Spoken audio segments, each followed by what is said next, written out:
Hi everyone. I hope you're all doing okay. I haven't been on because I've been having a pretty rough 10 days, to be honest.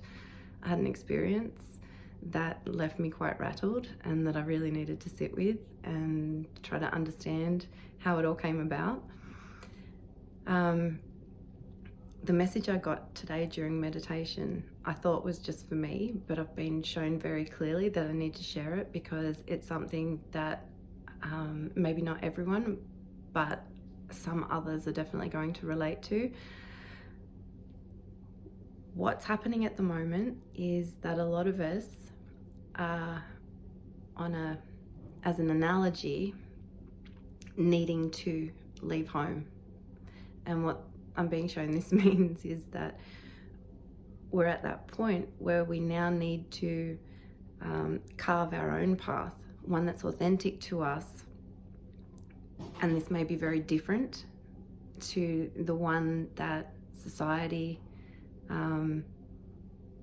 family, religion, all of those other influences, all the pressures they put on us to walk the path that people expect us to walk. For me, this was a feeling that I've been getting for a long time, but I've been in resistance to because I don't really know how to do it all gracefully. And what I was finding is I was feeling different to so many people that have been the closest to me and are the closest to me. And that was creating this sense of conflict. And so what I was doing was making the decision to walk my own path, but it was one that was being born from feelings of rejection and from feelings of me having to behave a certain way to keep things in balance. And so it was very much, I was finding that I was going, no, well, if you're not going to accept this part of me, then you don't get any of me, or I will just withhold this from you and I will just go and do this. And I knew that this was not the way to be doing it, and this is what was creating the struggle, because I knew that it was supposed to be coming from the heart and this more understanding, this process of greater ease of letting go. But clearly there's two types of letting go. There's a graceful letting go where everything happens with this ease and minimal turmoil, and there's the letting go that comes from I don't know, just descending into chaos. And that's pretty much what happened for me. What I'm being shown is when we choose to do it that way, the way I was doing it, of I'm feeling hurt and wounded, so this is why I'm doing this path, instead of doing it because I know it's the right thing for me. And instead of it being a easy letting go, it's like this collapse happens. And it's because what happens when we do it out of almost a rebellion against everyone else, and that feeling of disconnection from them, is that all our unresolved wounding attaches to that and comes up. So for me, I think I've mentioned before, I haven't really drank alcohol in 5-6 years now. There's been times where I've had maybe one drink or two in a social setting, haven't really enjoyed it and thought, yeah, I probably won't do that again. But it was never a conscious letting go. And so for me, when all this was spiraling, I turned to alcohol, thinking, oh, it's a party, that's okay, everyone else is doing it, knowing that I probably shouldn't. And believe me, I definitely shouldn't. And what unfolded was this release of all my wounding that I thought I'd dealt with, and feelings of rejection, of disconnection from people close to me came out. But because it was alcohol fueled, it came out not in a calm expression, but this outpouring that was also then fueled by pain, by anger, by frustration. And it just created this terrible mess, which, I've been sitting with, trying to figure out how it came to that. And I realized that perhaps that was the only way I could let go, to just it was almost like the issue of alcohol came to the surface for me to consciously see it and say, right, now I'm choosing, no, I'm never doing that again, because I don't like the way it disempowered me and I couldn't control myself. So it's a conscious choice now. And I think this is what it needs to be. A lot of things are going to come up that we thought we'd consciously chosen, but in hindsight, I can see there's a difference between making a conscious choice and just letting something move out of our awareness for a potentially very long time, until it comes up to say, hey, no, you need to face me and deal with me consciously. Make the conscious choice what we're going to do with this. You know, because I've just been tucked away somewhere. I never really went anywhere. So that was a big wake-up call. When we walk an authentic path, it's not an egoic thing. There's no mental personality attachment. It's not done because we feel wounded or rejected. It's done because that's how the universe flows through us, and we express that. It's a very natural flow. So if you get a choice, please do it that way, because the spiral into the darkness to bring it all to the surface was not a fun one, and not one that I really want to repeat. But at the same time, I've gained so much from it that I didn't have before. New understanding of myself and where I need to learn mastery in certain areas that I thought I had mastered. And that was a hard pill to swallow. I was like, wow, okay, reality check here. Things happened with work to show me that I've been relying on tools and crutches that I don't need, and that it's time to drop them. But I wouldn't have done that without something uncomfortable, or a couple of things that were uncomfortable coming up to face me and make me question things. So I guess what I'm trying to say with this part of it is, it's okay to mess up. It's what's done is done. The power is in what you do in this moment, how you recover from it, how you pick yourself up. So for me and the experience that happened, and I don't want to go into too much detail out of respect for the other people involved, but I apologized unreservedly. In the past, I probably would have said, yes, but you know, you've got to understand it's because of this, this, and this that I behaved like that. And this time I just went, no, I take full responsibility. I am very sorry, deeply sorry for how I behaved. That was not how I wanted to express things, and certainly not to negatively impact other people. And so I apologized with no excuses, no explanations, and said that I deeply regret my behavior, because I didn't want to express it like that. I've forgiven myself. I had to, because I was sitting in this state of heart pounding, legs going weak, thinking, what have I done? How do I fix this? And then it occurred to me, what's it going to take for me to not feel like that? Am I waiting on somebody else to get in contact with me and say, hey, it's all good, we understand, no worries, you know, I still love you, it's all good? Because as nice as that would be, if I am, then I'm still giving away my power and waiting until somebody else determines that it's okay for me to be forgiven and move forward. So I had to give that to myself. And I have to keep reminding myself, because it still creeps in, you know.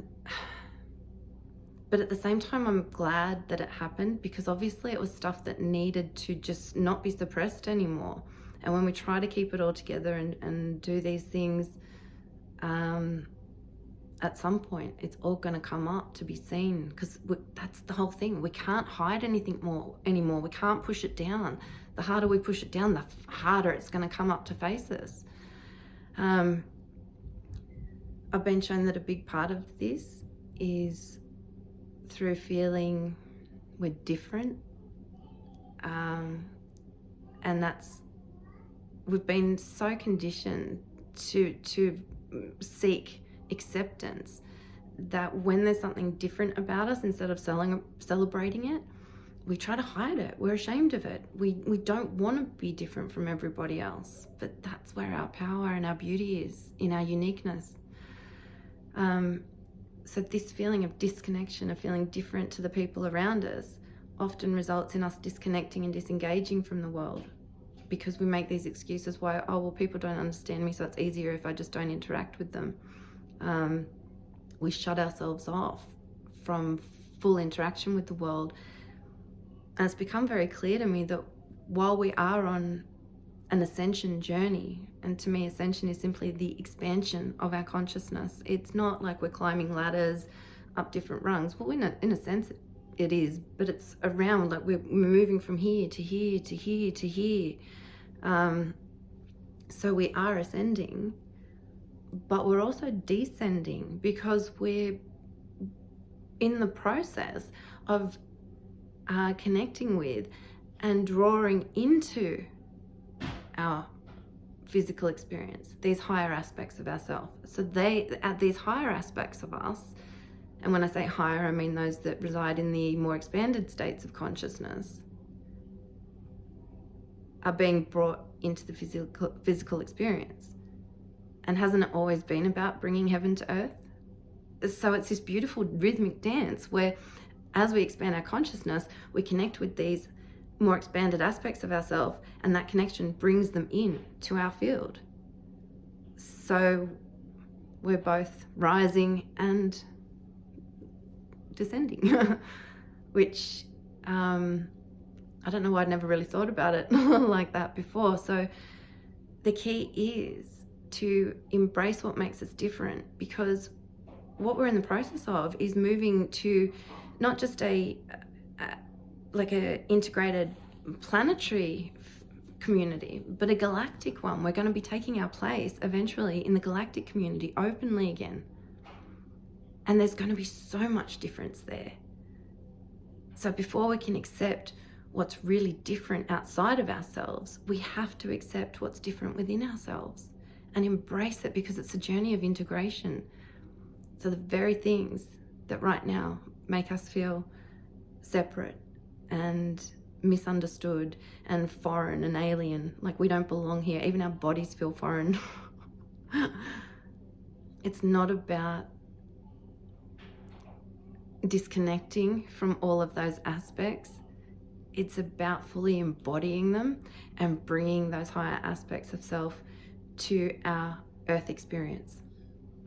That's the whole key. So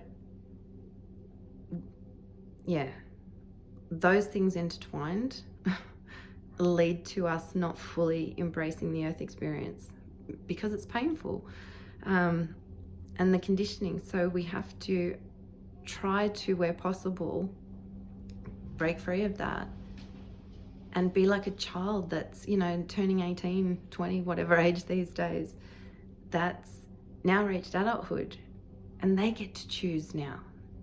They get to choose the path that's right for them. Not everyone's going to agree that that path is right, but it's theirs to choose, and that should be honored. First, we need to honor our own authentic path, and then that's how we show others how to honor our path. We have to show it to ourselves first. We have to give what we want to receive. I've been really struggling for a long time, because I've been thinking, oh, I need sleep, I need this. And yeah, I do need those things, but I've been very much focused on, well, nobody's giving what I need to me, so why should I expend the tiny bit of energy that I possibly do have on giving to everyone else what they need? And then I realized that's the completely backwards attitude for what we're doing. If there's something I want more of, then I have to give it first. So if I want more understanding and more connection, then I have to be willing to give that to others first. And ultimately, have it not matter whether they give it back. That's where we're moving into unconditional rather than conditional love, where it's not dependent on, well, I'll give this to you as long as you give that to me, and whenever that stops, then I'm stopping, And I still honestly struggle with that too, because I'm trying to figure out how to balance having strong, healthy boundaries with unconditional love, and that detachment from feeling responsible for anyone else's path. I mean, apart from my little one at the moment, because she needs someone to be responsible, but you know what I mean. Anyway, probably digressing. The other thing that came up that we need to look at consciously is it's a very old karmic pattern, and it's a pioneering sort of energy which goes back to Lyra, and the fact that they were the explorers and the Vegans were the mystics. So the Lyrans really represented the masculine energy of going out and exploring the universe, believing that if they explored and conquered the universe, that would be how they returned home, whereas the Vegans, as far as I know, went very inward and believed it was their spiritual practices that gave them that connection, and that would be the key to going home, to being reunited. So this trait that's very masculine in nature is of always pushing beyond what we think our bodies can do, pushing beyond what we think our minds can do, pushing beyond what we think technology can do. We're always trying to push beyond where we are, to prove that we're not limited, and that can be great at times, and there are times when that energy is highly beneficial. But the problem is it's become this pattern where we always seem to just be pushing to the point of exhaustion, beyond exhaustion, and we still don't stop.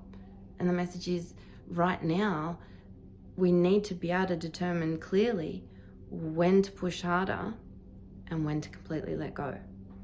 And this is something that's not easy, and it is, and again, it's a balancing act of knowing when and how to use our energy and that masculine focus to exert change in our outer environment. So there are times when we need to push harder, push ourselves beyond what we think we can do, because that's how growth happens, and this expansion into the next phase. We push through what's uncomfortable because we have these perceived limits of ourselves and the world, and it's sometimes only by pushing beyond them that we realize that they were false limitations. But then there's times when you just have to go, no matter how, it's just not worth putting effort into this anymore, whatever that may be. I'm going to let this go completely, regather, refocus, and then put my energy into something else. So self-care and knowing when to just let go is really, really important right now. More important than any outward activity is the message that I'm getting. And I'm a very outwardly focused person when I don't have the opportunity to just sit quietly and go inward. So I'm constantly trying to find that balance. And that's why I love opportunities when I get to focus on work, because to me, that's when I come back into balance. I'm doing what I love. And that's my, magic spot. So anyway, drifting in thought now because I haven't had sleep for about 2 days now, apart from a few hours here and there. I would like to say it's because of energies, although we did get that brief respite, although it feels like it's building again. So no, it's because the little one's sick. Anyway, now I'm just getting chatty because I haven't had the opportunity to talk to anyone for a while, so I'm gonna go. And I hope that resonates. If it doesn't, just let it go, like the advice says, because just take what feels right to you. But it was extremely fitting for me, and it made sense.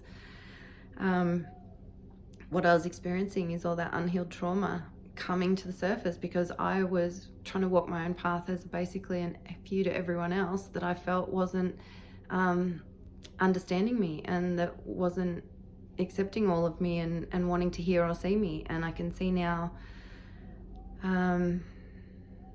that's not the way I want this to be done. And if anything, it's allowed me to come, having gone through that whole experience, which I don't want to repeat by any means, has allowed me to come more into my heart than I was before. I think I was in my heart on a mental level before, if that's possible.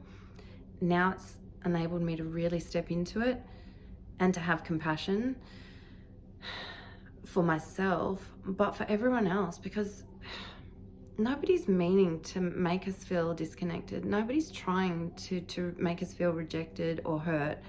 And the sensitives feel it implicitly because we read every change of expression on someone's face. We feel it in our bodies when they get a ripple of emotion.